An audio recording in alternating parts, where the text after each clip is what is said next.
3, 2, 1, action.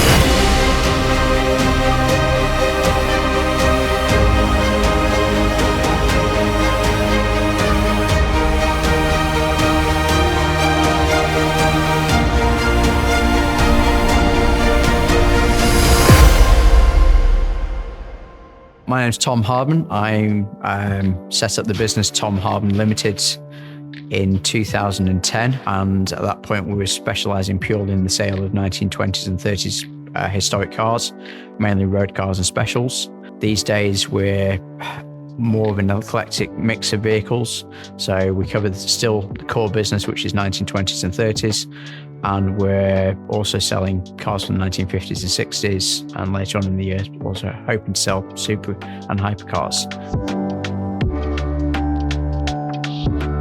My wife Helen, she's part of the business as well, and so are our 3 children. So we spend weekends, weeks all over the country traveling, going to race meetings and just enjoying the old car scene that we've been brought up with, and it's important that the children are part and parcel of that as a family business. 2001, I built myself an Austin 7 racing car. So I was brought up with the old cars. Our only everyday car, which my mum drove, was a 1926 Humber 1225, which we've still got in the family. We've had it for 57 years now in the family. It was our only everyday car. Mum and Dad used to be heavily involved with the Preston District Vintage Car Club, which is still going today. And I think we've got 150 members. And every weekend was pretty much spent with the Preston Car Club, running events, making newsletters during the week at night, helping Mum and Dad do that, stuffing envelopes, sticking stamps on, etc. I always wanted to go racing. That was my thing. Being a little boy running around the school playgrounds, which my son Daniel at 5 now does, I believe. It's just running around pretending to be a racing car. So come 2000, I sold my Austin 7 Chummy, which Dad had left me in his will, and I used the money from that to build an Austin 7 racing car. And I literally was doing about 16 weekends a year. I was away racing.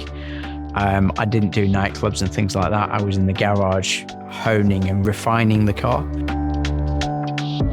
Last year, there was a car came into stock, which is a unique Fraser-Nash single-seater, which we sold in a matter of hours. And on my desk for the last 12 years, there's been a photograph of this Fraser-Nash, the Aitken Nash, which is pale blue, and myself in the Austin 7 behind it. Not that anyone else would know, but I actually put a dent in the back of that Fraser-Nash with my Austin 7. And when the car came in to stock to sell, I was looking at this picture and I walked straight over to the showroom once the car was unloaded and rubbed my hand on the tail, and the dent was still there. And it's just like, wow, okay. Yeah, we do a lot of going to race meetings and meeting our friends and potential customers and clients.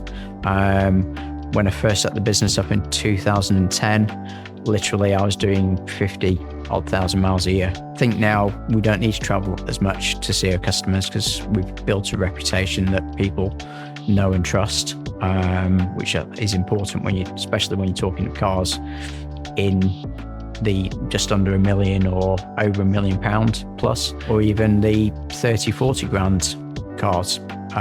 You've just got to have that level of trust. We've got the right facilities for doing what we do. We've got, I feel, a reasonably good website, and the videography that we also have done also helps people and gives people confidence in what they're buying, which is why people will spend £500,000 from the other side of the world and take a car totally blind on trust. And that's what it's all about. It's building trust and reputation, and being a part of the story of these cars, because each car is a story. I don't see myself as a salesperson. I'm more of a narrator to their history and the story that they have to tell, which is important that it's in paper history files, that's tangible, that you can get hold of, rather than just hearsay and not knowing. It's all about having that evidence line on these cars and the story to tell. I don't think I have a mega knowledge about these things. It's all about just getting to know the car that's in front of you and getting to know as much as you can about that vehicle and letting the car speak for itself, or you being the mouthpiece for the car, and being authentic and not trying to be too flash and brash about these things. There's actually a lot of trades around here. So I use a trimmer down in Woodford, which is south of Manchester, near Stockport. He does all my trimming work and he's a phenomenal trimming guy. There's some guys in Bolton called Haslam's Paint Shop, and they've done paint work on cars which have won classes at Pebble Beach. Now we've got Chris in the workshop here as well, which makes my life easier, not having to travel to move cars around. They can stay here, which then saves costs about having to trailer things as well. So yeah, it's a bit of fun. I suppose the car that I wanted to keep the most, we actually persuaded a customer to buy it with us, which was the MG Bellevue, and it was a great period of my personal growth as a competitive driver, but also as an enthusiast. I look at all these cars from the eyes of an enthusiast, not as a motor trader, which probably limits my kind of growth in some respects, and it's something we need to look at. I enjoy the history behind them. It's like when we had the Bellevue for sale and we didn't really have much interest. We had a guy in America who sadly was dying of cancer, and he kind of wanted it, but if he'd gone to America and then he died, it probably would have just got lost again as a car. But I kept reading the history file and realizing the depth of the history, because when I first used to see that car competing, I just thought it was another modern day special because it had the name Special behind it. And then I realized that it was effectively a works single-seater MG. Okay, the works were Bellevue Garage.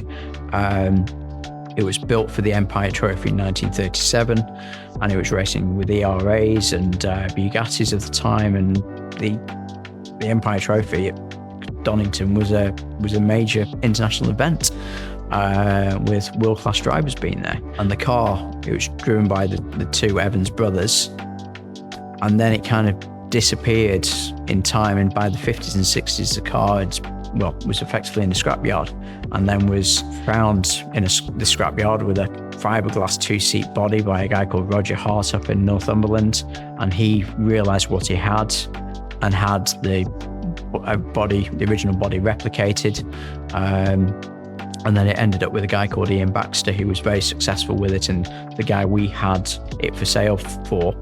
And I persuaded one of our clients, very good client and business friend, to buy the car with us.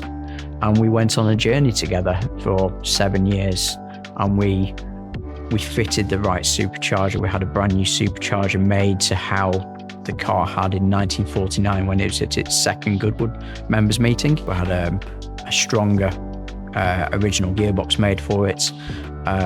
We sorted out the handling issues on the back of the car. We softened the suspension off so the car actually worked. We had a lot of trouble at Goodwood with the rear axle braking, and that was due to overheating. So we rebuilt, and Jim Ricketts Automotive, he rebuilt and developed that so that was stronger. There was one year that the prop shaft snapped and came up through the seat and stroked my left buttock. All interesting, fun memories. Why do I do what I do? Because I'm not qualified to do anything else. I was never diagnosed, but afterwards I sorted it out, but I was diagnosed with dyslexia, and the schooling never kind of picked this up when I was going through school. So I left secondary school with no qualifications, and my proudest no score was a U in English, and I now have to write for a living, which amuses me. Okay, we've got plenty of people that proofread around me now, but every now and then you will get a message directly from me, and it's evident. Grammarly's great, but not that good. But I don't know what else to do. I'm not qualified to do anything. I've no letters after my name or A levels or anything. And I was asking myself the other week, if this didn't work out, what would I do? And I've no idea, because I was brought up with the DNA of petrol running through my veins, and Castrol R, which is an amazing smell that we get on the ERAs and things. Yeah, I don't know what else I could possibly do, in all honesty, moving forward.